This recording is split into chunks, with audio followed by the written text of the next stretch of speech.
ನಮಸ್ಕಾರ ವೀಕ್ಷಕರೇ, G foods ಕಿಚನ್ಗೆ ಸ್ವಾಗತ. ಉತ್ತಮ ಆರೋಗ್ಯಕ್ಕಾಗಿ ಉತ್ತಮ ಆಹಾರ.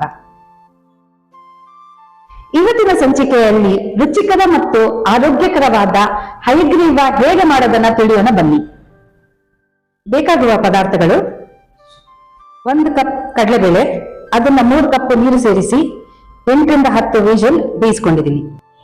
1.5 ಕಪ್ ಬೆಲ್ಲ, 1 ಕಪ್ ಒಣ ಕೊಬ್ಬರಿ, 8 ರಿಂದ 10 ಅಂಜೂರ ಸಣ್ಣಕ್ಕೆ ಹೆಚ್ಚಿಕೊಂಡಿರೋದು, 20 ಒಣ ದ್ರಾಕ್ಷಿ, 20 ಗೋಡಂಬಿ, 2 ಟೇಬಲ್ ಸ್ಪೂನ್ ಗಸಗಸೆ, ಸ್ವಲ್ಪ ಏಲಕ್ಕಿ ಪುಡಿ, ಶುದ್ಧ ಹಸುವಿನ ತುಪ್ಪ 8 ಸ್ಪೂನ್, ಸ್ವಲ್ಪ ನೀರು. ಫಸ್ಟು ಪ್ಯಾನ್ನಲ್ಲಿ ಬೆಲ್ಲ ಸೇರಿಸೋಣ. ಸ್ವಲ್ಪ ನೀರು ಸೇರಿಸೋಣ, ಸಾಕು.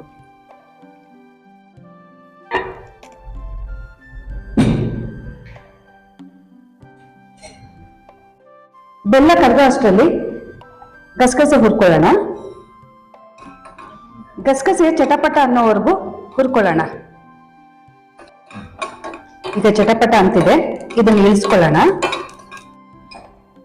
ಈಗ ಬೆಲ್ಲ ಕರಗಿದೆ, ಒಂದೆಳೆ ಪಾಕ ಬರೋ ತರ ಮಾಡ್ಕೋಬೇಕು. ಈಗ ಕೊಬ್ಬರಿ ತುರಿ ಸೇರಿಸೋಣ.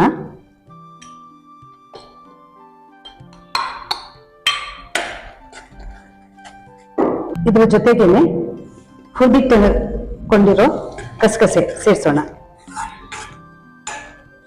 ಈಗ ಇದು ಚೆನ್ನಾಗಿ ಕುದೀತಾ ಇದೆ. ಇವಾಗ ಬೇಯಿಸ್ಕೊಟ್ಟಿರೋ ಕಡಲೆಬೇಳೆ ಸೇರಿಸೋಣ.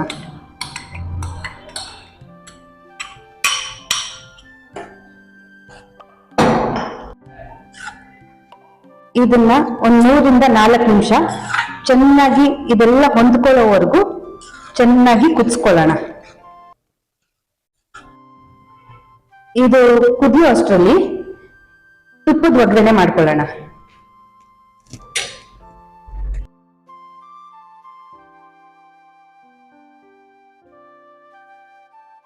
ನಾನಿಲ್ಲಿ 5 ಚಮಚ ತುಪ್ಪ ತಗೊಂಡಿದ್ದೀನಿ. ನೀವಿನ್ನೂ ಜಾಸ್ತಿ ತಗೋಬಹುದು. ತುಪ್ಪ ಕರಗಿದೆ. ಮೊದಲಿಗೆ ನಾನು ಗೋಡಂಬಿನ ಚೆನ್ನಾಗಿ ಫ್ರೈ ಮಾಡ್ಕೊತೀನಿ, ಕೆಂಪಾಗೋವರೆಗೂ. ಈಗ ಇದು ಕೆಂಪಾಗಿದೆ. ಇವಾಗ ದ್ರಾಕ್ಷಿ ಸೇರಿಸೋಣ. ದ್ರಾಕ್ಷಿ ಉಬ್ಬೋವರೆಗೂ ಫ್ರೈ ಮಾಡ್ಕೊಳ್ಳಿ. ಇದು ಉಬ್ಬಿದ ನಂತರ ಅಂಜೂರ ಸೇರಿಸಿ, ಸಣ್ಣಕ್ಕೆ ಇಟ್ಕೊಂಡಿರೋದು. ಇದು 1 ರಿಂದ 2 ಸೆಕೆಂಡ್ ಸಾಕು. ಇವಾಗ ಸ್ಟವ್ ಆಫ್ ಮಾಡಿಬಿಡೋಣ.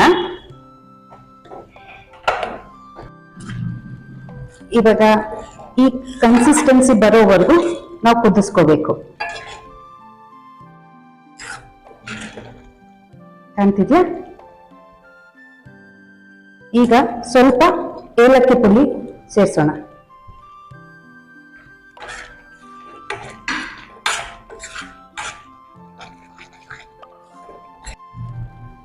ಈಗ ಇದು ಚೆನ್ನಾಗಾಗಿದೆ. ಸ್ಟವ್ ಆಫ್ ಮಾಡೋಣ. ತುಪ್ಪದಲ್ಲಿ ಹುರಿದಿಟ್ಕೊಂಡಿರೋ ದ್ರಾಕ್ಷಿ, ಗೋಡಂಬಿ, ಅಂಜೂರನ ಇವಾಗ ಇದಕ್ಕೆ ಸೇರಿಸೋಣ.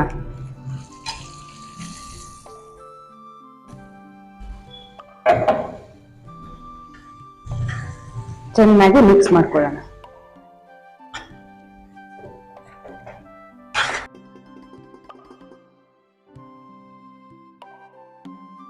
ಈಗ ರುಚಿಕರ ಮತ್ತು ಆರೋಗ್ಯಕರವಾದ ಹಯಗ್ರೀವ ತಯಾರಾಗಿದೆ.